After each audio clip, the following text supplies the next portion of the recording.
March 31st of 2020 was when we actually admitted our very first COVID patient at St. Bernard's.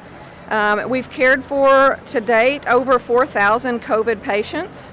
And strangely enough, this past weekend, we had 0 COVID patients in the hospital almost to the day from when we admitted our very first COVID patient. So we've kind of come full circle really in these past 2 years. And so much like the rest of the country, we had 3 significant patient surges where our volume of COVID patients increased significantly, and all 3 of them were really different, and so they brought different challenges that we needed to address. So let's start with this group, and you guys just tell me from each of your perspectives how each surge was different and the challenges that brought that we had to face.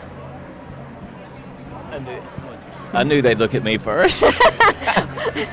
So the original variant was tough because for the first time in a long time, we were doing medicine in real time.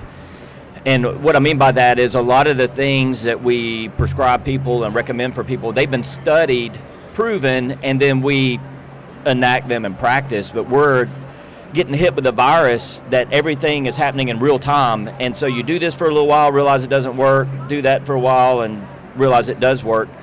And so that was the original variant.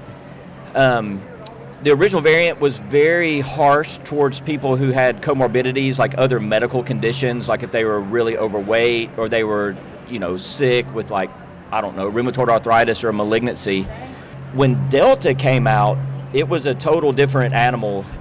It really seemed to spare no one. We were 30-year-olds, 40-year-olds, 50-year-olds, healthy people. Now, it did select people that were not vaccinated. I, can only think of 2 vaccinated people that I had not make it in ICU. But other than that, the Delta just... It was rough. It was rough. We lost women that had just had babies, and it was terrible, the second variant. And then Omicron, I'm an ICU physician. I saw 0 Omicron. You didn't typically get that sick by then. Yeah, so from a pharmacy perspective, the first variant, the difficulty was, as Dr. Howard stated, we were having to use new medications or medications that we didn't previously use in the hospital as much, and so trying to obtain those medications became difficult because everyone across the United States was trying to obtain it.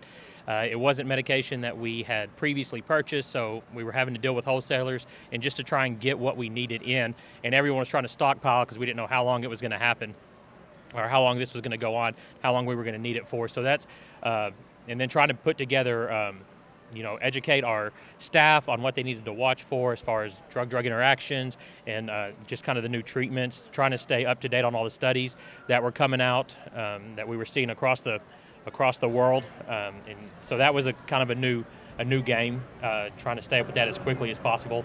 And then with the Delta, we did, we had some treatment options at that time.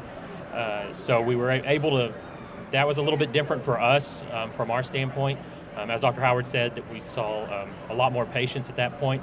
The issue that we saw with the Omicron was that it started to affect more people in the kind of outside, maybe not inside the hospital, but from a supply standpoint. People who provide us our medications from our wholesalers, they were being short-staffed because people were having to go home. They weren't getting to the hospital as much, maybe, but it was affecting our ability to obtain medications because outside resources that would provide us those medications did not have the staff. And then also, from an internal standpoint, our staff started to get, because of how contagious it was, started to get it more frequently, and so we were having to work a little more short-staffed than usual. Right.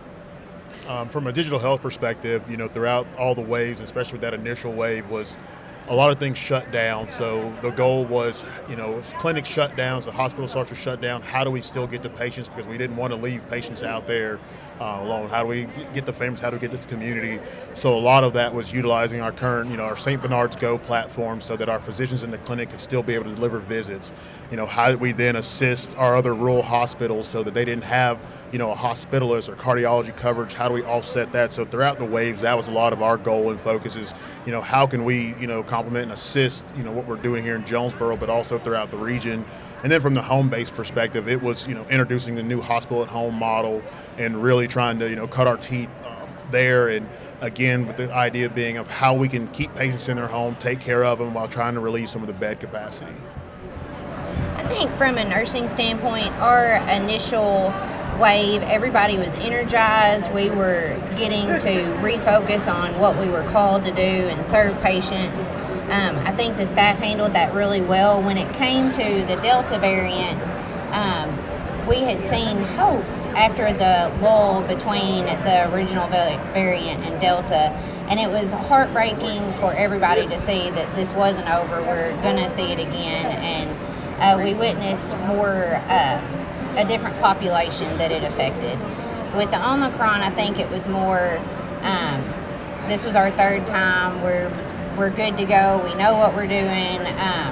Little heartbreak that we saw it affect more staff, so more staff were affected with this and experienced this variant, but hopefully we're good now.